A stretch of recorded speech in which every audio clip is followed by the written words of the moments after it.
Okay, I'll just show you how to stream audio, play music in this 2016 Hyundai i10. Radio's on, we go to our music, click on the music, Rolling Stones As Tears Go By. You'll see there at the bottom i10. If I click on that, you'll see a tick next to it. If the tick was next to iPhone, it would play through your iPhone speaker. It's next to i10.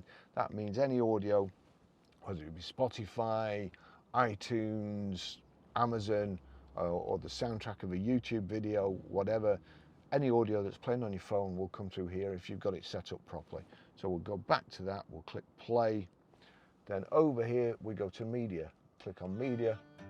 Now, that's it. It's gone straight onto my phone there, but if we had other things plugged in, like in auxiliary or USB, you would be able to change it. It'll show source, and then you'd be able to change it, scroll through which you want, but you'd obviously want Bluetooth. That's it. That's how you do it. It's as easy as that. Thanks for watching. See you in the next video. Bye-bye.